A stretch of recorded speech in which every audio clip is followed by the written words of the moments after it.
Hello, my friends. My name is Jeff, alongside my friend Jag over here, and this is your NJCAA Match of the Week, presented by Army National Guard. This week, we're headed into some Overwatch. We've got a couple of teams, the Hawks out of Hocking College, going up against Three Rivers College, hailing from Poplar Bluff, Missouri. This should be a good one, Jag. It should be a good one. Yeah, it should be a good one. Hopefully, it is going to be a few more maps than we might be expecting. These two teams, well, they both have had their own successes throughout the season, do have different records coming into this. You got Hocking College Hawks. They're coming in at 3-1.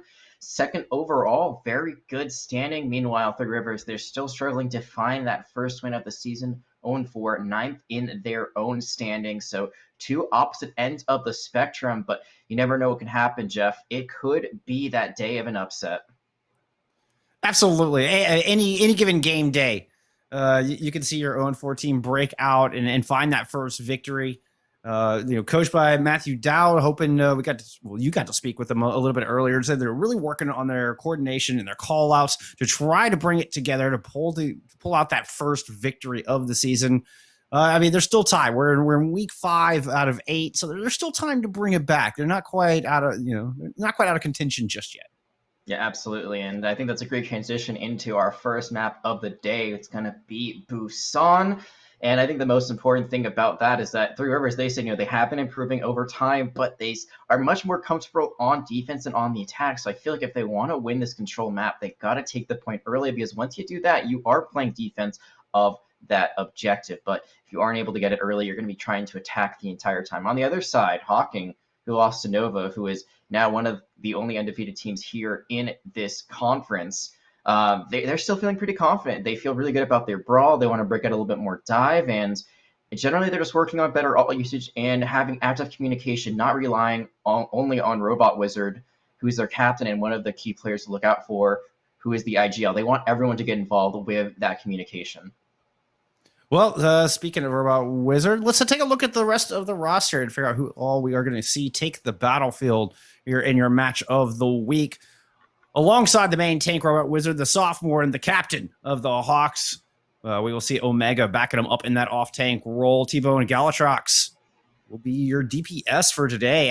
Actually, it's going to be T-Bone and Sully, I think, are your DPS for today, with Galatrox and... shows Crydom. I think they made a last-minute change, though. I think we're going to see Night in that support role. Yeah, that has been confirmed by the producers. Bull Skunk always in the know there, but we do know that also T-Bone and Galatrox are 2 players we have been told to look out for. Galatrox, a very good Baptiste, looking for some amazing amp matrices as well as immortality fields, and T-Bone, very good on the Soldier and the Reaper. Just overall a very versatile hero pool. On the other side, we did see the names, but as you saw, don't have individual gamer tags, NGN names, is I guess the way you describe them. The university owns those accounts, so we're just going to be calling them what they are, but we're going to see if those Raiders can pop off. Well, and it's Raider 1 who I'm going to be keeping an eye on. Tristan being the IRL name, the California native, is the only sophomore on this squad, and the captain trying to lead them to their first match win of the season. It's a freshman team, and this is Three Rivers' first foray into the esports community. This is their first year with an esports program. So they're still trying to feel their way out, but with this kind of new team, you tend to see exponential growth each week. Just noticeable improvements. So, hey, like we said, this could be their week, and I would be so happy if this is the time we get to see them claim that first victory, and what an opponent to go up against. But the Hawks are certainly going to be a challenge, just given by what we have on paper here, Jack. Yeah, absolutely. Three Rivers, like you said, improving over week. They only have 2 players that have experience playing on a team before, like you said, mostly a freshman team. But that's what happens. You're cultivating a program. You're going to be building up something that lasts. It's from the ground up. So as we go into this first map, we're ready for it. We're going to see if they can bring it to the table today. But again, I think especially where Hocking College is coming from after that loss, I feel like they have a lot to play for. Sometimes when you have a good record and you see a team that's a bit below you in the standings, you think, oh, it's whatever, we'll take it easy. But after a loss like that, I feel like they're probably going to be going full force as much as they can here. Yeah, extra motivated, extra fire in their eyes to come out and dominate. Because that's the other thing going up against this team. It's Very reminiscent of season 1 in Overwatch League. Nobody wanted to be that one team to lose to Shanghai. So despite having a winless record, everybody still went full bore at them. And I fear this might be the same fate that Three Rivers is going to face here today. But I mean, hey, that's just another obstacle for them to overcome, another challenge for the squad to approach. So I want to see that perseverance. I want to see the mental, and hopefully we can see evidence of the improved coordination and callouts. Good communication manifests itself in game to where it's palpable by the viewer, and in turn, us, the casters.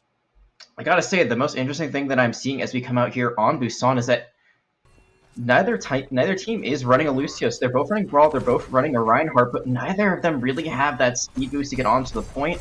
Three Rivers, they're going to have a lot of damage with that Zenyatta as well as the Discord Orb, but Hocking Calls will have a lot of sustain. Yeah, I mean, there's a lot of damage from Three Rivers, but not a whole healing. And you can see the results there as Raider 6, the main tank, ends up getting taken out early. T-Bone coming up with a whole host of kills in there. Definitely somebody we were told to watch this player, and very first fight, we're seeing the reasons. Yeah, Tebow not scared to walk in there. McCree, you are a bit of a glass cannon, sure. Sorry, the Cowboy.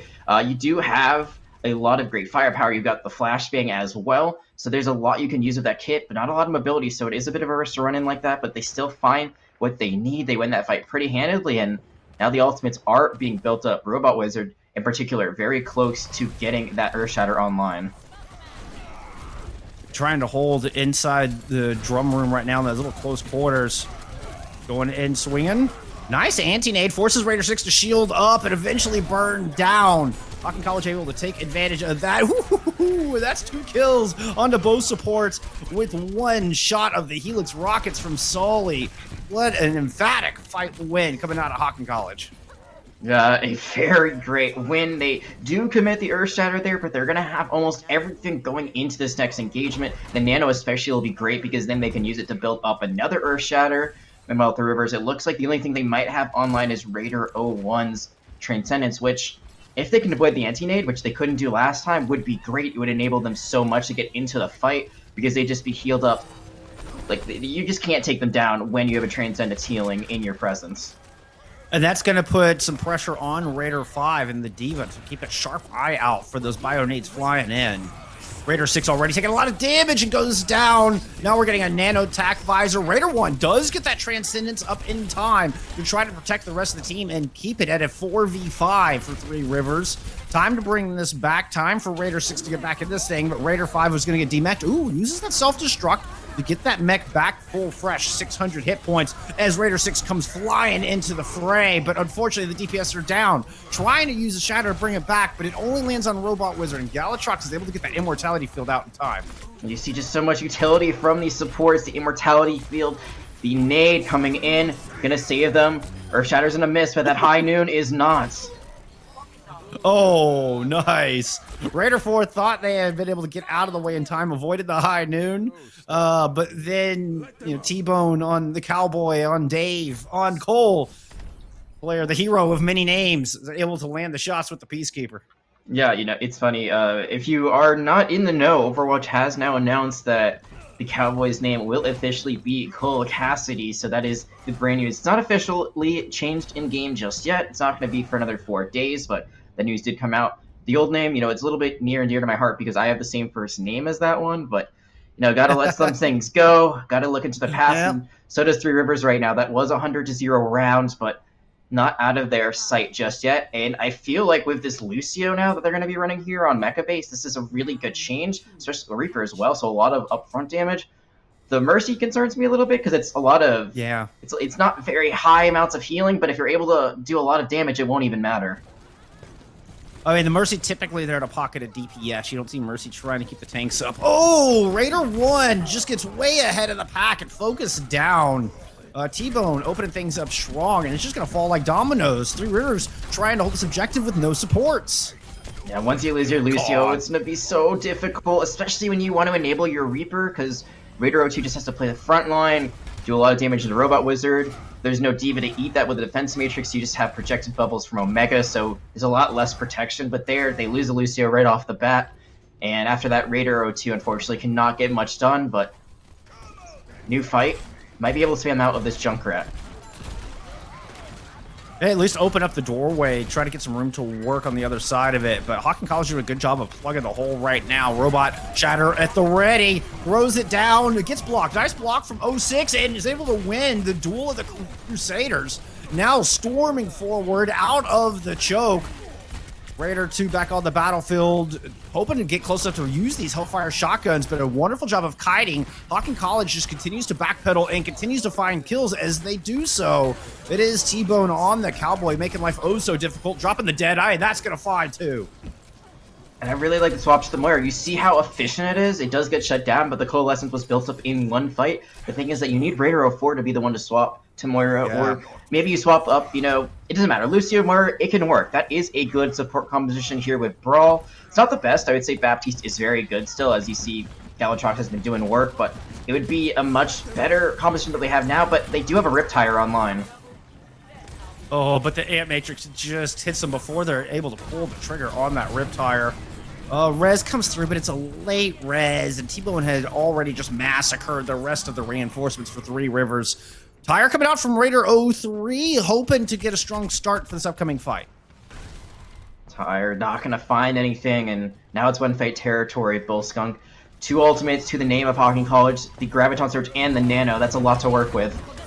It's going to be the Graviton Surge coming out immediately. The Nano Reinhardt just swinging through the pack. Oh, man, Three Rivers College are shaking in their boots right now before they just got knocked clean out of them. And this is going to be another 100-0 win for Hocking College. Now, is there enough reinforcements to take advantage? There's a solo shatter onto Raider 1. Now you've got Raider 3 trying to keep the overtime weight going, but their damage had just been done. Despite the wonderful self-destruct from Raider 5, I don't think it's going to be enough. Oh, certainly not with that. T-Bone cleaning things up. The Death Blossom comes out. It's not enough. Raider 05 was the savior of this fight, but they cannot get it done. Now it is just a lone Moira who's going to be stunned up. That is going to be Hocking College having a very dominant first map here on Busan. You just saw their support comp again on a map. Not usually the play, but just so much healing at their disposal. So much utility with the nade and the mortality field. It felt like, for the most part, they just could not be eliminated.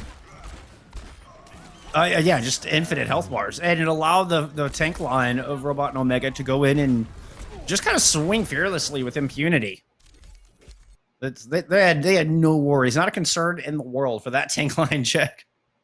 No, I mean, Robot Wizard, you could see they trusted their team to keep them up. They trusted their off tank to be by their side, and they trusted the DPS to just be either playing the off angles and needed her right there to help defend them and do that damage. There were a few eliminations overall. There weren't the cleanest fights here and there. You saw that huge big self-destruct. That was just a misplay of positioning. They probably thought that it was over. Maybe they didn't have to worry about it. You saw the Zarya Omega just didn't have their self-bubbles. There wasn't anything they could do. But they maybe could have gotten a projected bubble up there to save one of their teammates. Couldn't do it in time. So it wasn't picture perfect, but they were able to get the job done. And I think a lot of that is on the back of the supports, as we talked about, but also on the DPS play that we saw coming out from their side, from T-Bone on that McCree. I mean, we saw that play of the game was pretty dang sick. I was very impressed with the Soli 76 as well. 2 separate occasions, they got a double kill with a Helix rocket.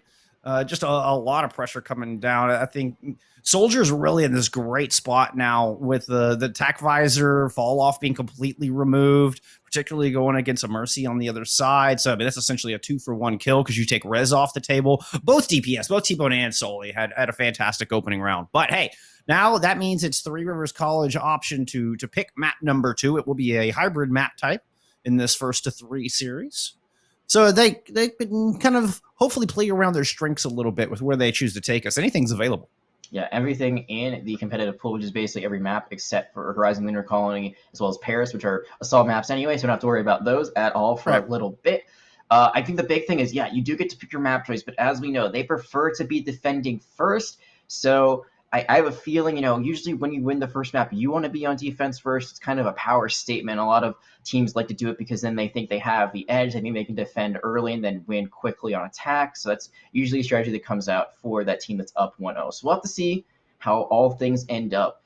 at the very end of this, at the beginning of this map. Still plenty of time for those positions to happen. It looks like we are going to be having a change, a sub. So Vondel is coming in for Night Night on the side of Hocking College, and it is going to be Numbani as the next map choice. Interesting. This is like a difficult map. This is a little bit more of a complicated playstyle to navigate the geometry of Numbani as compared to something like King's Row, which is very straightforward, narrow hallways, and it's more about the cooldown usage and coordination of the team. Numbani, your pathing is just oh so important on this map, particularly if you choose to play a rush brawl style. Yeah, and before we get more into that, another substitution we're being notified about is that Crydom is coming in for Soli, so Hocking College swapping things up a little bit. This is something that actually their coach did tell me about earlier on before the game started, that they wanted to try new lineups, try new compositions, and one thing they really wanted to try out and perfect is their dive. So I think Numbani plays really well into that. As you said, very complex map geography, a lot of high ground specifically. Dive is the name of the game for the first 2 points. I think the third point usually can be swapped up to Brawl. The high ground is a little bit less impeding if you are playing Brawl, and it's a little bit more straightforward. But those first 2 points, man, you want to run Winston a Wrecking Ball. And even with a third point, your flank DPS can have a lot of options going all the way around towards the stairs side, or even looping around coast. There's still some flanking options for the DPS to work in a dive-like composition. And Winston can, of course, be modified to play in a rush variant as well. When you see the Winston alongside a Lucio Moira, that's indicative that the team just wants to run straight at you. So there can be adjustments made without having to change up your main tank and, keep your ult charge, whatever the case may be. But, hey, only time will tell. There's plenty of options available on this map. We'll see which one our team wants to choose. I think we're about ready to get into this. I think you're right, Jeff, and I think we're going to get into it any moment. But I think you brought up a great point with the 6-man strat, with the dive brawl, as I like to call it, the Winston Diva, Lucio Moira, usually a Reaper and Sombra combination. Reaper, there are other ways to do it, but it's just so scary to run into because you run it like Brawl. The Winston, the only difference is that he can control high ground and so can the Diva, so it's a bit more mobile, but you still play frontline. You're not really trying to dive any targets, and if you are prepared to be run into like that, it can be just, it blows you up in a heartbeat. Yeah, there's the quintessential rush down comp where it is fast and furious. And looking to pounce right on top of you. And with that high mobility, like if you don't choose to go vertical, you can choose to close gaps really quickly. But hey, we're not seeing any Winston here to start. You were correct that the Hawks of Hocking College did choose to go on the defense first. They're bringing out the Ryan Zarya to make a stand. All right, Crydom and Vondel, as you said, coming in. So Vondel going to be coming in for the Mercy. No more Ana, as we saw earlier on. Crydom going to be running this Junkrat, which I believe they had run a little bit of before. Maybe that was Three Rivers. We have seen Junkrat. Regardless, Raider 3 and Crydom going to be having that Junkrat battle to see who is the superior mine thrower, spammer, whatever way you want to call it. But it is going to be Brawl across the board. Again, not the, I would say, quintessential Brawl. No Lucio Bap for the support line, but we're going to see Three Rivers again. They're going to try this Lucio Mercy comp as they did on Mecha Base. It's going to be explosive with these small corridors with the J Silly spam duel going on between the peg-legged Australians. And that is Junkrat. Galatrox is actually the one to open up with first blood. That one's going to get res, but in the meantime, Fire Strike kills come through, and now Robot Wizard just getting highly aggressive, charging through into this tiny room and cleaving anybody who dares get in their way. Galatrox, she is just an amazing BAP. I mean, we were told to look out for her, and she is just doing wonders right now. And you can see the team play there. Robot Wizard says, I'm going to go in, team. Give me the lamp. Give me the projected bubble. You see it come up from Omega. You see it come up from Galatrox. So, again, no worry about them falling whatsoever. I think Rondo is also getting the beam on them. So, it's a lot of extra healing, a lot of extra support. They win that fight pretty cleanly. They have an Earth Shatter. But are they prepared for this transition underneath? Immediately just running out on a point. But there's a Shatter coming down. That's 4 on the floor, courtesy of Robot Wizard. Charging into the corner, finds 2 with the hammer, then swings down on another with a little help from Omega. Crydom definitely winning the Junkrat duels, just sitting on the high ground, throwing grenades from afar. And they win that fight, but it's not clean. They lose plenty of people along the way. Galatrox the first to fall. It looks like Vondel wasn't comfortable using the res there, decides to keep it for another day. This is a time for Three Rivers to run in. While they have this little bit of time, they could try to take over the point. But it looks like they are not going to commit to it just yet. Instead, they're actually going to swap now. Raider 03 going to the far, Raider 2 going to the Junkrat. So, same Junkrat, different player. Now they're going to try to spam them out even more. Yeah, a little double spam to try to dislodge the high ground. To be tough for the Junkrat to find value, but hey, Raider 1 is going to find Galatrox once again. Drake's coming through it. It's a 2 for 2, but it's the Reinhardt of Robot Wizard still standing and has another Earth Shatter ready to go. That's 2 in 2 minutes down there, just holding down the fort of the objective, not allowing anything to get picked up so far. Raider 5 throws out a self-destruct, but Robot Wizard takes care of the pilot.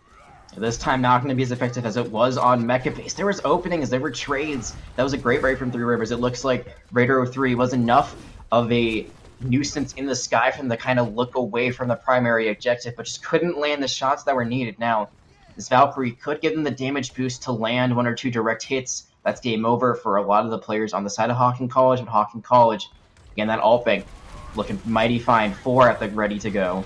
Oh, I love this approach. It was a 4-1-1 split to attack the high ground, and Raider 3 finding value this time. 3-man Shatter comes through on the other end, and Robot finds 2 with a single charge. Galatrox able to pick that far out of the air. Raider 6 tried to throw in a Shatter there, but to no avail. Honestly, I didn't even see if the hammer managed to touch the ground before Omega was able to find that pick, and Hocking College send them packing once again. Yeah, I don't know if it landed either, but it wouldn't have actually done anything because Omega, again, with these projected bubbles, amazing timing, is able to get one right onto their Reinhardt. So even if they had landed it, it wouldn't have knocked them to the ground. I'm sure Three Rivers, they would have liked that sound barrier for this last engagement, but they did get a tick, so there is a win condition online for them to take this map. Last chance for them to finish off point A, though, and Raider 3 somehow kills themselves. Just unfortunate. Probably just trying to sneak a rocket around a corner and hit the corner. That's about the only thing I could figure, because there's not a diva on the battlefield for Hocking College. Good news is that was fast, so maybe time for one last attempt. Yeah, Raider 05 should be able to touch with just a little bit of time left. That's going to trigger overtime, but they're going to be immediately grabbed up. Oh, I felt like Raider 5 knew it was coming, but just couldn't quite get turned around in time. Now there's an Ant Matrix out, makes it easy for T-Bone to shoot through and pick up all that damage. That's 40 damage per shot, not counting headshots for the 76. Oh, just lethal. Oh, so lethal. But again, there is a little bit of, I would say a little bit of a rainbow coming through these cloudy skies for Three Rivers. They actually can win this map. There is a win condition online. They got 1 tick, a little bit more than 1 tick to be exact, 35.1%. So it all comes down to, can they hold? We know their defense is better. They said it themselves. So This might be their time to shine. It's gonna be a very hard task, holding for 4 minutes. Not easy. Really, you cannot lose more than 1 or 2 people in an engagement. Maybe a Mercy is needed for that resurrection just to make sure you don't lose too many people. Because if you lose 3, the attackers might just be able to run in. I would say this is probably one of the farthest attacker spawns for a hybrid or escort map. So it's not guaranteed they'll be able to run back in immediately to the fight and take that point. But it will give them a big advantage as the attackers. So Three Rivers, they're going to have to bring out the big guns, and looks like they're going to bring the biggest gun out in the game. They're going to have some Bastion and double shield action. And I haven't actually measured, but I feel like there's not really a spawn advantage for attackers. Like, it's so far away that the defender spawn is like equidistance, just from my eye test. So, I mean, there is that, and this is certainly point A of Numbani is one of the most defendable points. Defensible? Yeah, you know what I mean. In any of the hybrid maps. So this is absolutely winnable, certainly with the big guns, as you put it, out on the field with this double shield comp.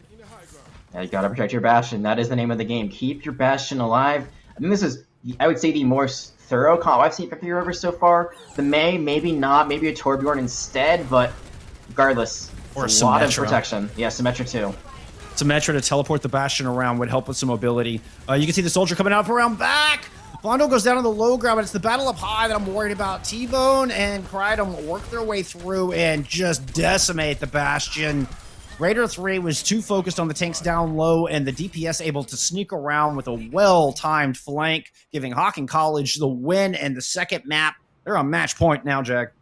Yeah, and they're doing it very efficiently, very cleanly. Again, it wasn't the perfect, flawless game, but it was very close to one. I feel like the rotations they had there, they lost their Moira, but they were still able to just take over that high ground. And I said it before, it's protect the Bastion. That is the name of the game. Have your Arista drop. That's all you need. Your Arista drops, you have either the Baptiste or the Mercy pocketing them so they stay alive long enough. They have, a lot of abilities to keep themselves alive. Orisa, she has her Fortify, so she can just negate half damage that's coming in and then avoid all CC. So she can stay alive for quite a bit, but instead they just dropped too soon. They didn't know the name of the game, and now they are going to be looking at that huge 0-2 deficit. But this is another map pick for them, so we'll see what they end up bringing to the table. And that could be part of that communication that they need to work on, is who's going to touch point. That is such an important aspect, and can be a simple thing and something you can plan ahead. When the timer's counting down and you're communicating how you're going to defend that map, talk about, okay, first our Reese is going to drop down and touch, go gold. If they need to back up and get into cover to where the Baptiste can heal them, then maybe the Sigma drop down and give time for the Orisa to loop back around. Discuss these things beforehand, so when it comes down to the moment, you don't have to think about it. It's just go. You just let your gamer instincts take over. You got to trust those gamer instincts. Yeah, sometimes you just got to listen more to your heart than your head. Sometimes you don't want to overthink it. You just got to hit W. Sometimes you don't have to hit, maybe it's the opposite. Sometimes you have to hit S, or just, hold your ground. In that position, it is holding the high ground, making sure that you're enabling the highest damage character in the game. Bastion just does so much, and I'm excited to see what Bastion is like, for the Overwatch 2 changes. I think Bastion will actually be a lot more fun to play now that it's less of just a stationary character. I think he's kind of a sniper now, honestly. His alternate fire when he's in his recon mode is pretty wild, but we're gonna have to wait a while before we figure out if I'm right or not. And I don't think you agree with me on that one. I'm skeptical. It's not that I don't agree. I'm just still a little skeptical. Everything that I've heard, it sounds like Bastion just doesn't quite do the damage to have the same impact like a lot of the other heroes. It's going to be a very DPS heavy meta, particularly in the beginning as we get into Overwatch 2. But hey, let's not get ahead of ourselves. Let's keep it in the here and now for today. Oh, I could speculate for hours on this one, Jay. Like, there's so much we could talk about with that. I mean, I think the philosophy of tanks is a big approach. Doomfist going tank. I mean, anyway, all right. There's a lot to unpack, a lot to keep our eyes on over the next few months as we approach Overwatch 2. But right now, I'm keeping our eyes on the tanks from Hocking College, because they have been outstanding so far in this match. And it looks like we're going to be having some more subs. So actually, we're going to be seeing Omega coming out, who I feel like has done a great job at making sure that their main tank stays alive. We also know the next map is going to be Temple of Anubis, and on the other side, Unknown coming in for Krydum. So again, some more changes in the I believe the DPS lineup. Looks like they're trying to, have a little bit of these swaps in now, feeling pretty comfortable where they are in this game, trying to find some new players in different positions. We'll see how that ends up for them on this potentially last map. But Temple of Anubis, we did see the double shield come out already from the side of Three Rivers, and my guess is we might be seeing it again if they're going to be on the defense. I mean, certainly viable. Particularly on point A, but really on both, just to hold that center platform, because that center platform is the most important piece of geometry on point A Anubis. And how you choose to, whether you choose to dislodge people from it with a wrecking ball, go around through Mega with a rush brawl style comp, or, loop around and circumvent it and take the right high ground, it's all still playing around that center platform. Yeah, I personally love the Symmetra teleport underneath the center platform, just avoiding it completely, trying to take that little area of space underneath, cut out the choke point completely, take the point, make the defenders come to you. It's one of my favorite compositions, and it is a very difficult one to execute. There's other ways to do it. Sometimes you just go all the way right top instead, but right. I feel like if you're able to either just cut out the center point or jump onto it very early on, you've got a great advantage as an attacker. I love the wrecking ball strat of flying underneath the main choke and then circling up and knocking the defense towards the rest of your team, and then just pounce on them there. I think that's a fun strat. But I think the tried and true is just going through that left room on Brawl and just go dislodge them. Go claim that center platform for yourself, and then you can kind of set up shop there, get topped off, get healed, and start poking from there until you have ultimates or whatever to move into a second phase going on to the point. Three very distinct strategies for attacking Anubis. And this map as a whole can be very difficult to take. It can be, especially if you aren't able to break through. I feel like the second point is a bit harder for attackers because your entry points are not great, but this first point also is a bit tricky. It's not going to be any easier when you're going to be running into a damage-boosted Junkrat. The Unknown coming in now, going to be boosted up by Vondel. It's a lot of spam damage, even more so with the blue beam. And it is going to be a variation of double shield, so Reinhardt's still going to be the choice of Robot Wizard, but Sully now going to be there for a little bit extra protection and a little bit more long-range damage. That's the Sigma does a lot of damage, that's for sure. That's 120% of Hypersphere. Speaking of damage, Unknown, our sub into the map, has already picked themselves up a pair of kills. Nice little cheeky trap on that Mega to any unsuspecting victim from Three Rivers. And Three Rivers heading back to spawn. Another thing I want to note is with Sully coming in, Sully this time picking up the tank role. Yeah, swapping around a little bit. Yeah, showing some versatility. Very versatile. I mean, that's what we've seen. That's what we've been told this roster. You know, they can play a multitude of things. On the other side, I think we haven't even mentioned this. Three Rivers not running a shield whatsoever, not running a main tank. This feels like a variation of double bubble, but there's no. It's just single bubble, really. Yeah, it's a double off tank approach. I mean, hey, maybe it's they're planning for the future here, Jag. All right, they've got the Doomfist as their tank right now. Unfortunately, Raider 2 got blown up early in that last fight. Sombra follows shortly thereafter. And really, with this setup, it is the Doomfist who will dictate the engagement. And often is so, even if you have a Reinhardt on the field. So a lot of pressure on Raider 2 to get in there and not die to the shots from T-Bone, who's just been outstanding all day long. T-Bone absolutely just hitting those shots left, right, and center. And I like the hack fist. I think it can work out really well. The problem is that couldn't get the hack out there. And now Raider Oath are going to have to back out unless they want to get... No, they really get out. Okay.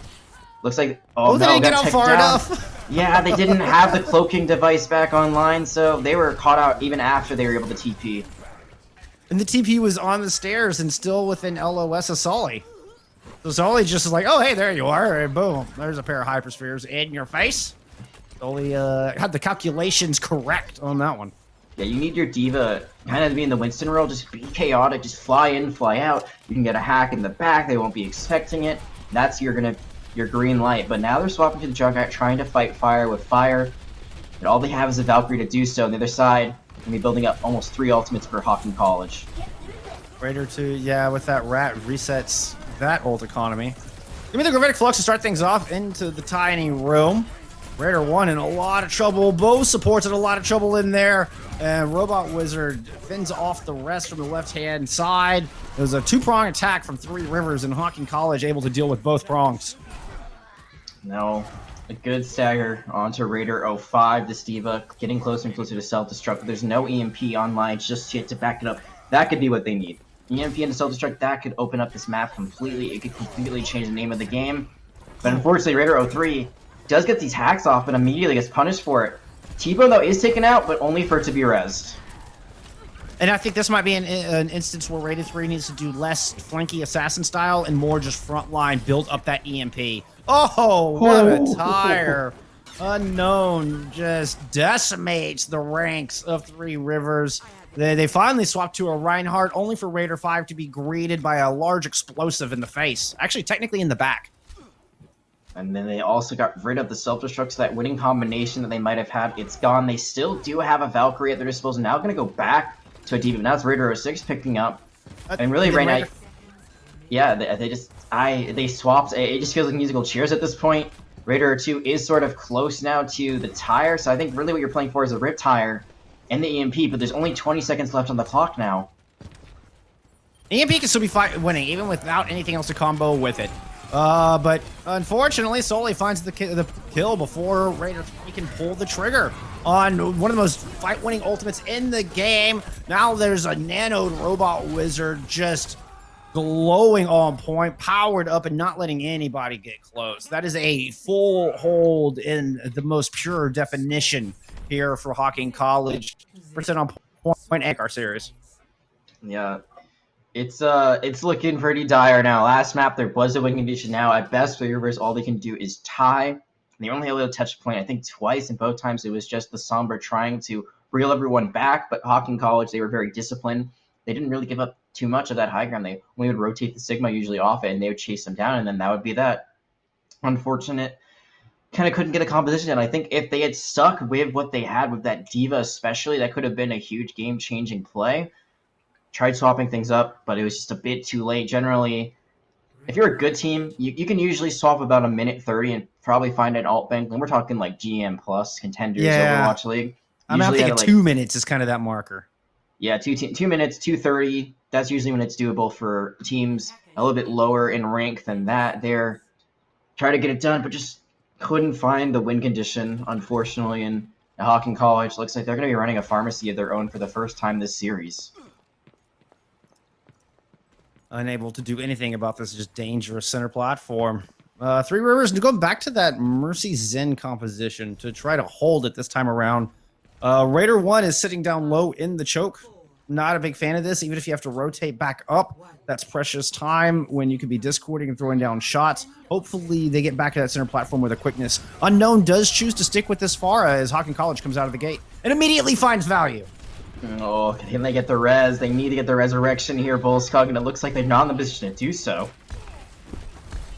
Yeah, it seemed like that would have been fairly easy to res. I'm not quite sure what the deterrent was, but as it stands, +1 to Hocking. Now they've got their sights set on Razor 6. Razor 6 goes down almost immediately with not a whole lot of help in that mega room. The Reinhardt definitely needed some backup there, because with the Reinhardt gone, that is the anchor, the linchpin of this defense, now absent from the battlefield. And Hocking College move in to plant their flag. Hailing from Nelsonville, Ohio. Nelsonville has an opera house. They have a historic district, and they have one heck of an awesome Overwatch team. The Hawks of Hocking College take this one 3-0. That had to be one of the most Chad plays I've ever seen from a main tank there. Robot Wizard just charging in. Well, takes the 1v1 with the Ryan first, wins that. You saw the team was split. They were fighting a war on two fronts, and they couldn't really win either. And then after that, what happens? Immediately charges in. And sure, they get one with the actual charge shield. They hit everyone in that. The entire team of Three Rivers is immediately just blown back by it. They're taking damage from it. And then the Pharah is there for the follow-up, wraps it all up with a bow, and that is a very clean 3-0 for this team. What a series from them. Nice and tidy, that's for sure. Did not give up a single point. Won both controls 100-0, full held on Numbani, full held on Temple of Anubis. That was a perfect showing coming out of the Hawks. I mean, really making a statement. You know, you were right. After that loss last week, they came out with a vengeance here in our match of the week. Yeah, I mean, I think Nova's going to be on notice. Clearly, they have awakened something new in this squad, and I think that'll be one heck of a rematch down the line once we get to playoffs. So it's still week 5.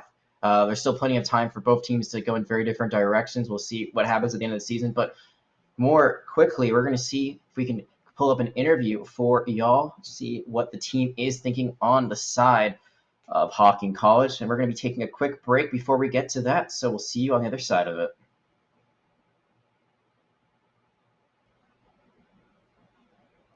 All right, and we are back. Jeff and Jag here. We've got a little interview from our winner's side from Hocking College. We have got T-Bone, sophomore DPS player for the Hawks. Thank you so much for joining us. Really appreciate it, and congratulations on the W. Oh, I thank you very much. It's nice to be here. Thanks for inviting me. Absolutely, absolutely. You had an outstanding game on the Cowboy, or newly dubbed Cole Cassidy, as we just found out today. Mm-hmm. I was curious if you had been competing before. I mean, you looked very comfortable on the battlefield. Is this your first time competing in a league like this? This is actually my second time. I was on the Hocking College team last year as well.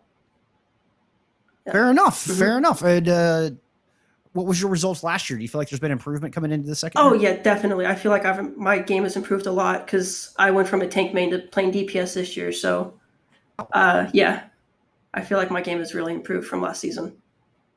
Fantastic. Mm-hmm. So that role swap looks like it's paying off dividends. You looked really good on Nicole Cassidy. You looked really comfortable playing the Cowboy. So, guys, is that your favorite hero to play, or is there someone else that you prefer to usually fool around with, play in competitive if you can? I really like playing as Cole Cassidy, but he's not normally my go-to. I play honestly everyone. I've jumped from a Brigand Moira to Roadhog to now a Soldier McCree. So. Yeah, we were told that your Soldier 76 as well as your Reaper were 2 heroes to look out for. And we did get to see a little bit of both, I believe, at certain points. But I got to ask, so you guys, you're coming in after losing the last game, which you told us that you weren't actually a part of. So, we were joking that might be the reason you lost. You didn't have the star DPS in the lineup. But there were still lessons that were learned. One thing that we were told, particularly by your coach, was that communication as a whole was something that you guys wanted to improve. So how was the communication today? The communication was actually, I think, really spot on. We've really worked over the past week in practice to really improve our communication and everything. So I think we did a really good job today on that. Absolutely. Now, looks really good. Robot Wizard is your captain. Is that typically your IGL, your main source of shot calling? Yes. Or is it kind of a joint effort from the entire team? How does the comm structure work? We typically all like call out like when we're getting dove or when we're getting ulted or anything like that. But yeah, he's normally our main shot caller, along with Sully too, who was that played our DPS in the first game. Yeah, and then came in and played Sigma for the third one. Yes, right. So some flexibility there as well. Well, awesome. Oh, I mean, tip of the hat to your entire squad is a resounding victory, no doubt. So any shout outs you want to give before we let you go? Just if you guys are interested, if any of you guys watching the stream want to check us out, we stream every Thursday and Friday for Overwatch and Monday and Tuesday for Rocket League, Hocking College Hawks. Find us on Instagram and Twitch. So come check us out. Awesome. Well, congratulations again. Thank you once again for joining us, and no good luck with the rest of the season. Oh, thank you very much. We really appreciate it. All right. That was T-Bone, a.k.a. Trevor, from the Hocking College Hawks. And I always love talking to the players, Jag. It's always good to get that inside perspective. Yeah, and sometimes players are a bit shy. They don't know what to say. But you can see T-Bone, Trevor looked really confident in what they did today, as well as what their team did. It was just a great, well-resounded victory, and they're going to take that to the bank any day of the week, twice here on Friday nights. But it is a Friday. They're college students. They got places to go. They got things to do. So do we. And unfortunately, this is going to be the end, or close to the end, of our time here this week. Yep, that wraps up your match of the week, NJCAA. Be sure and go follow them on Twitter. That is at NJCAAE. I almost got through the whole broadcast without. Almost. So close.